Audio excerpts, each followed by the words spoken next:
Hello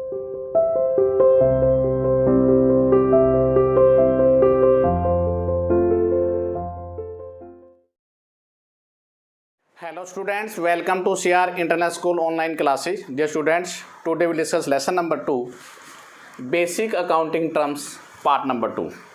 Dear student, previous videos के अंदर हमने 4 कंसेप्ट किए थे, 4 पॉइंट किए थे। Business transaction, events, account and capital. Dear students, आज 4 हम आगे करेंगे। फर्स्ट हमारा ड्राइंग होगा, second liability, third assets and capital receipts and revenue receipts. Basic accounting terminology बार बार मैं कह रहा हूँ कि बहुत इंपॉर्टेंट पॉइंट है। जब तक हमें किसी पॉइंट के बारे में नहीं मालूम होगा तो आगे हमारे सामने जो भी ये पॉइंट आएंगे तो हमारे लिए प्रॉब्लम क्रिएट करेंगे। तो dear student, first of all mask का प्रयोग करें, hand sanitizer must and keep distance maintain please. Okay students, तो पढ़िए चलिए अपनी नेक्स्ट पार्ट की तरफ। फर्स्ट वर्ड है ड्राइंग। चलो जी, सबसे पहले हम ड्राइंग के बारे में, ड्राइंग क्या होती है। ड्राइंग का मतलब होता है ड्रॉन। ड्रॉन माने विड्रॉन। विड्रॉन का मतलब क्या होता है डियर स्टूडेंट्स? मालिक के द्वारा फॉर पर्सनल यूज या प्राइवेट यूज, अपने निजी प्रयोग के लिए कोई भी फर्म से या बिजनेस से कैश या गुड्स अगर विड्रॉन करता है उसे ड्राइंग के नाम से जाना जाएगा।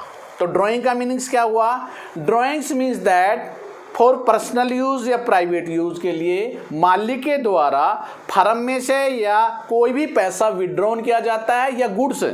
फॉर एग्जाम्पल के लिए जैसे मान लेते हैं एक बिजनेस साइकिल बनाता है, मालिक के लड़के का बर्थडे है, बर्थडे पर अगर वो साइकिल लेकर जा रहा है अपने बिजनेस से, तो जो साइकिल है गुड्स है उसको जो लेकर जाएगा एज ए गिफ्ट में जो देगा अपने बच्चे को, तो वो क्या कहलाएगा? वो ड्राइंग्स वर्ड होगा। Okay students, for private use या जैसे मान लेते हैं वो किसी मकान में किराए पर रहता है और उसका जो रेंट पेड करता है तो वो हमारे लिए कैश अगर विड्रॉन कर रहा है तो उसे हम क्या कहेंगे? ड्राइंग्स कहेंगे। ओके स्टूडेंट, चाहे वो लाइफ इंश्योरेंस प्रीमियम हो, चाहे इनकम टैक्स पेड हो, ये सब ड्राइंग्स कहलाते हैं। ओके, तो first point is clear that for the personal use cash and goods is the withdrawn by the owner. Okay, next second point. Second point हमने पढ़ा था लायबिलिटी। लायबिलिटी क्या है? लायबिलिटी का मतलब होता है दायित्व। दायित्व क्या है? देखिए, कल हमने एक पॉइंट पढ़ा था, नोटिस करना, कैपिटल बराबर एसेट्स माइनस लायबिलिटी, ये पढ़ा था हमने। अगर हम अब लायबिलिटी निकालना चाहते हैं तो लायबिलिटी का क्या फार्मूला होगा? लायबिलिटी को हम यहाँ ले आते हैं आगे, तो बराबर क्या हो जाएगा? एसेट्स, ये कैपिटल उधर जाएगी तो पॉजिटिव से नेगेटिव हो जाएगी, एसेट्स माइनस कैपिटल। तो आगे समझ में लायबिलिटी क्या है?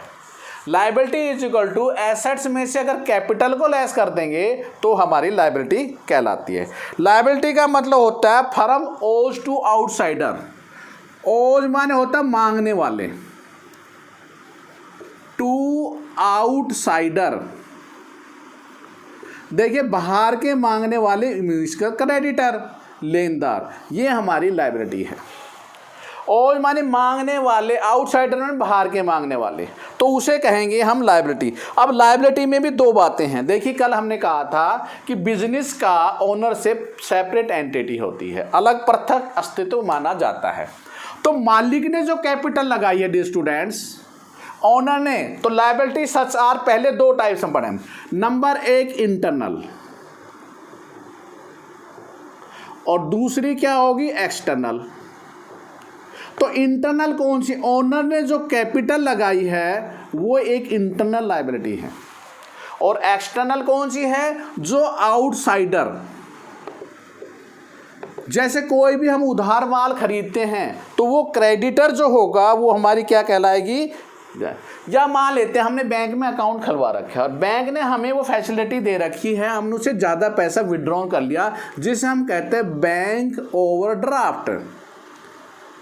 तो ये भी हमारी क्या कहलाएगी, आउटसाइडर लायबिलिटी कहलाती है। तो फिर सुन लीजिए, लायबिलिटी का मतलब होता है ओज टू आउटसाइडर, बाहर के मांगने वाले, उसे लायबिलिटी। इसमें दो होगी, एक इंटरनल और एक एक्सटर्नल। इंटरनल का मतलब ओनर ने जो कैपिटल लगाई वो तो इंटरनल लायबिलिटी है, और एक्सटर्नल कौन सी होगी, जो आउटसाइडर, जो क्रेडिटर हो सकते हैं, बैंक ओवरड्राफ्ट हो सकता है, बिल्स पेबल हो सकते हैं, आउटस्टैंडिंग वेजेस हो सकती है। आउटस्टैंडिंग वेजेस क्या होता है, outstanding wages, those wages you have not paid, किसी की मजदूरी बनती रहा, आपने उसका भुगतान नहीं किया, तो आपकी लायबिलिटी है, वो पैसा आपको देना होगा। ओके, नेक्स्ट इसी के अंदर भी और पार्ट्स होते हैं लायबिलिटी के अंदर, दो टाइप्स हैं इसमें, एक लॉन्ग टर्म और एक शॉर्ट टर्म, जिसे क्या बोलते हैं, नंबर एक नॉन करंट लायबिलिटी, एक है करंट लायबिलिटी। दोनों में क्या डिफरेंस है, सुनना ध्यान से। Non current liability which is current नहीं है, जो वो नॉन करंट है, और करंट वो जो नॉन करंट नहीं है। लेकिन डिफरेंस क्या है, डिफरेंस है जिस लायबिलिटी का टाइम पीरियड अगर 1 ईयर से ज़्यादा में पेमेंट करनी होगी, 1 ईयर से ज़्यादा, 1 साल से अगर ज़्यादा की पेमेंट है तो नॉन करंट बोली जाएगी, और जिसकी पेमेंट विद इन 1 ईयर में की जाएगी, एक ही साल में जिसके पैसे देने हैं, उसे करंट बोलते हैं। तो नॉन करंट में क्या होगा, जैसे फॉर एग्जांपल मैं बताने जा रहा हूं, नॉन करंट में क्या है, हमने बैंक से लोन लिया, लोन कोई भी होगा अगर 1 साल से ज़्यादा की अवधि है तो हमारा नॉन करंट होगा। Debenture just like is the proof of loan, ये भी लोन की तरह ही होता है, जनता में हम पैसा ले लेते हैं विद इन, जो 1 साल से ज़्यादा की अवधि के लिए होता है, उसे कहते हैं नॉन करंट। तो फिर करंट कौन सा हो गया, करंट लायबिलिटी का मतलब विद इन 1 ईयर जिसकी पेमेंट करनी होगी, और उसमें कौन कौन होते हैं स्टूडेंट्स, क्रेडिटर, बिल्स पेबल जिसे बीपी बोलते हैं, bills payable, outstanding expenses, bank overdraft, these are your current liability. तो ये था आपका लायबिलिटी का concept. Is that clear? Next, पहला हमने ड्राइंग पढ़ा, दूसरा हमने लायबिलिटी पढ़ा, अब तीसरा कंसेप्ट क्या है डियर स्टूडेंट, देखिए ध्यान से। तीसरा है हमारा एसेट्स। एसेट्स क्या है, एसेट्स को हम संपत्ति कहते हैं। देखिए एसेट्स एक सीधा सा word, anything which in the possession, POSSESSION, ये वर्ड है पोसेशन, किसी चीज़ की मौजूदगी जिसके माध्यम से उस एसेट से हम क्या करते हैं, कोई भी एक प्रॉपर्टी ऑफ ए बिजनेस,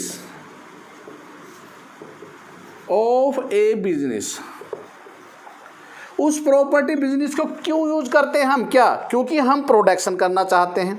तो हम क्या कह सकते हैं कि हम एक वर्ड हम ये कह सकते हैं कि बिजनेस इंटरप्राइजेज को अगर कोई भी ऐसा जो बेनिफिट मिल रहा है फ्यूचर में, जिसका फ़ायदा मिलेगा, देखो बिल्डिंग में हम रहेंगे, उसमें मशीनरी लगाएंगे, उसमें हम प्रोडक्शन करेंगे, तो हमारे लिए हम कह सकते हैं कि प्रॉपर्टी ऑफ ए बिजनेस जो हमारे लिए कैश को इंक्रीज करेगा, जो हमारे कैश को बढ़ाएंगे। और वो कैसे बढ़ाएंगे, क्योंकि इस प्रॉपर्टी, इस बिल्डिंग के अंदर हम मशीनरी लगाएंगे और मशीनरी से हम प्रोडक्शन करेंगे।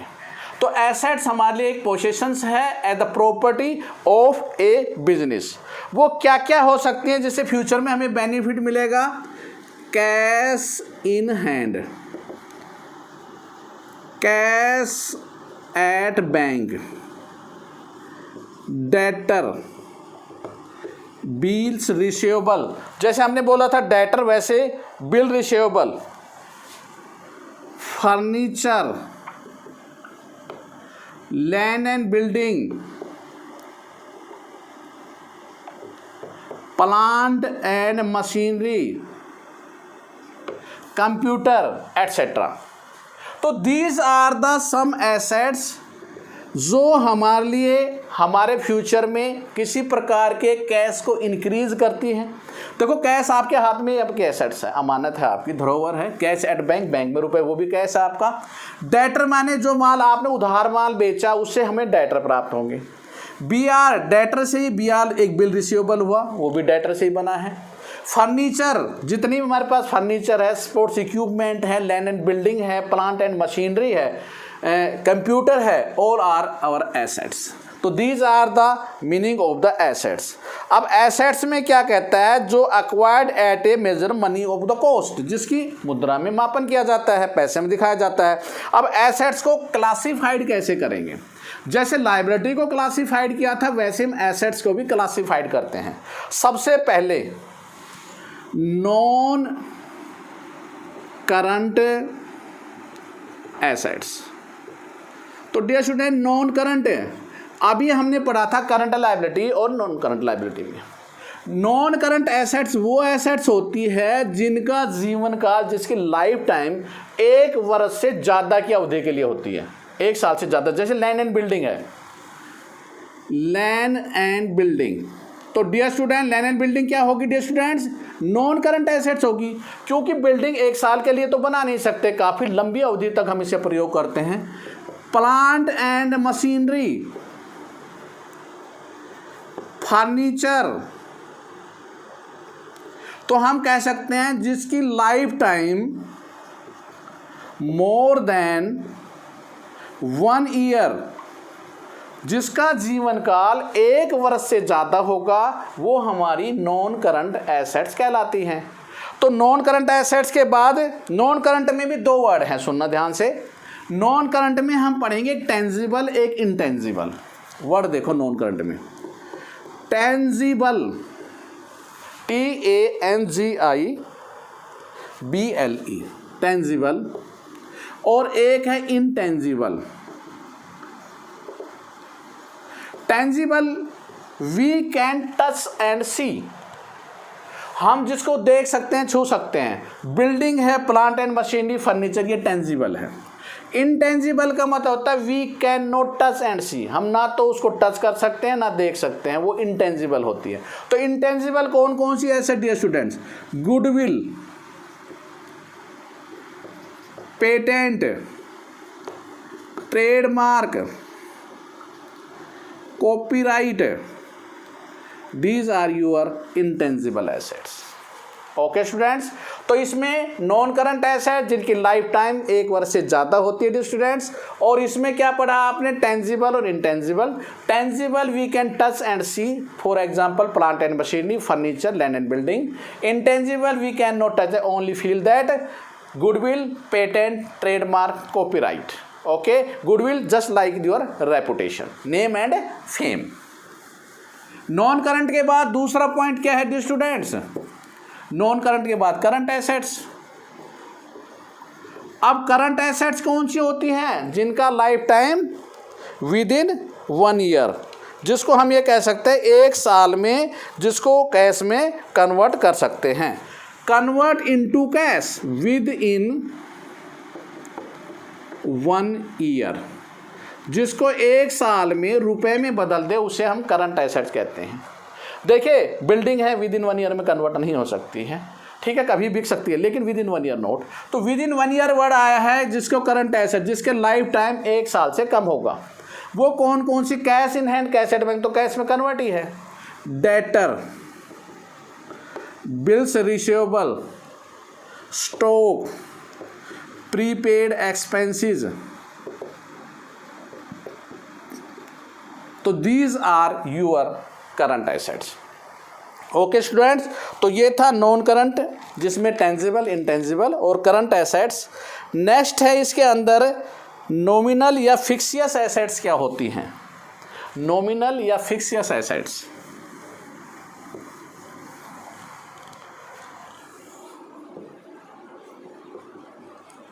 नॉमिनल या फिक्सियस,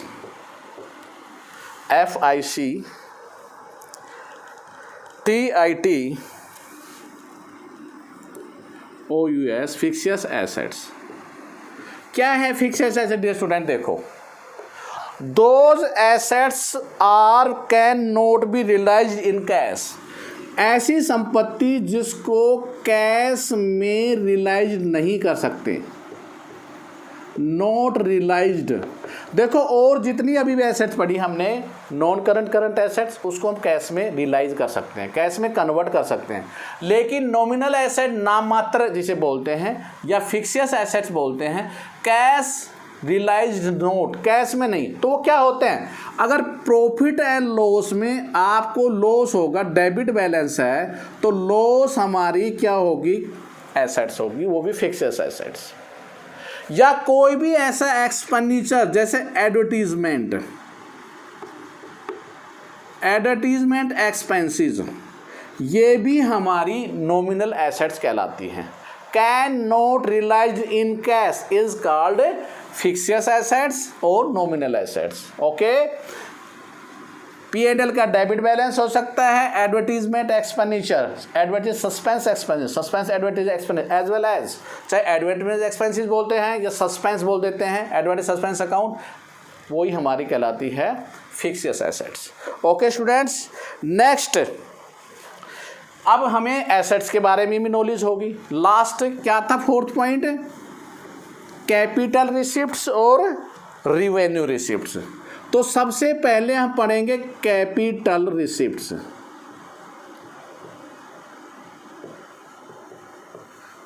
कैपिटल रिसिप्ट्स क्या है? कैपिटल रिसिप्ट्स का मतलब होता है कि हम इसके बीच में एक डिफरेंस पढ़ेंगे। जो हमारी जो रिवेन्यू कैपिटल रिसिप्ट्स होती है, सीधी सी ध्यान रखना, इसको हम बैलेंस शीट में दिखाएंगे। तो फिर दूसरा पॉइंट क्या बोला था डियर स्टूडेंट, रिवेन्यू रिसिप्ट्स।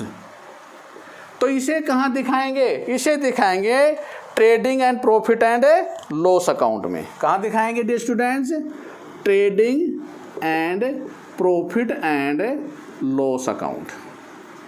सबसे पहले तो यही पॉइंट नोटिस करो, यही डिफरेंस अपने आप ही पता लग जाएगा।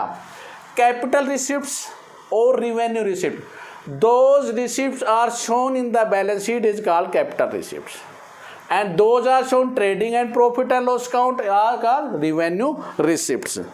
क्या इसके अंदर देखें, हम कोई भी एसेट्स, अब कैपिटल रिसिप्ट्स के बारे में बात करते हैं। कैपिटल रिसिप्ट्स क्या है, कोई भी एसेट्स मैं सोल्ड करूंगा, सुनना ध्यान से, मैंने कोई भी एसेट्स अगर सोल्ड की है तो वो मेरी कैपिटल रिसिप्ट्स होगी।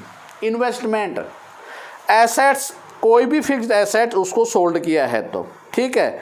या मैं कहता हूँ second point, issue of shares, जनता में मैं शेयर इशू करूँगा तो मुझे पैसा मिलेगा, तो ये भी मेरी एक कैपिटल रिसिप्ट्स कहलाएगी। एसेट्स, कोई भी फिक्स्ड एसेट्स, वो इन्वेस्टमेंट हो सकते हैं जिसको हमने बेचा है, या कोई भी पैसा मुझे लोन के रूप में प्राप्त हुआ है, लोन रिसीव्ड। तो these are your capital receipts shown in the balance sheet। Okay students, capital receipts those may be shown in the balance sheet। वो आपकी assets sold हो सकती है, कोई भी fixed, investment, issue of share and raised of the loan, तो ये हमारी कहलाएंगी capital receipt। तो फिर revenue receipts क्या होती हैं? Revenue receipts are those receipts, revenue receipts are those receipts shown in the trading profit and loss account। इसमें क्या है, देखिए, सेल ऑफ गुड्स, हम माल बनाते हैं या मैन्युफैक्चरिंग करते हैं या ट्रेडिंग करते हैं, खरीद कर लाते हैं, तो जो भी सेल होगी, गुड्स को जो बेचेंगे, उस सेल को भी हम दिखाएंगे रिवेन्यू रिसिप्ट्स में, क्योंकि सेल्स ट्रेडिंग में दिखाई जाती है। तो sale of goods, commission and fees received, किसी भी प्रकार का हमें कमीशन मिलता है या फीस, कोई भी फीस रिसीव्ड होती है, उसे भी हम दिखाते हैं रिवेन्यू में। तो सेल ऑफ गुड्स, कमीशन और fees received, interest and dividend received, interest and dividend received are shown in revenue receipts. ये डियर स्टूडेंट्स ट्रेडिंग में दिखाई जाती है, ये P&L में दिखाई जाती है, ये P&L में दिखाई जाती है। तो सीधा सा वर्ड फिर सुन लीजिए ध्यान से please. Capital receipts are those receipts shown in the balance sheet, revenue receipts are shown trading and profit and loss account. Capital receipts क्या हैं? जितनी भी हमारी फिक्स्ड एसेट इन्वेस्टमेंट को सोल्ड करते हैं वो कैपिटल रिसिप्ट्स कहलाती हैं, या इश्यू ऑफ शेयर या लोन रेज्ड। रिवेन्यू में क्या होगा? सेल ऑफ गुड्स, जो भी वस्तु हम बेचेंगे, कमीशन और फीस जो रिसीव्ड होगी उसको दिखाएंगे, इंटरेस्ट एंड डिविडेंड रिसीव्ड है उसको हम शोन करते हैं। ओके स्टूडेंट, चारों कंसेप्ट आपके क्लियर हो गए हैं। चलिए अब अपने होमवर्क की तरफ। होमवर्क में डियर स्टूडेंट जो चारों कंसेप्ट जो PDF में मैं हाईलाइट करूंगा, जो हाईलाइट करके दिखाऊंगा, केवल उसी को आपने राइट करना है अपनी फेयर नोटबुक में। चारों कंसेप्ट को आपने राइट डाउन करना है। फिर भी अगर कोई कंसेप्ट रिगार्डिंग कोई प्रॉब्लम है, please contact my WhatsApp number 9416586639। Okay student, thank you, stay home, stay safe, good bye, have a good day.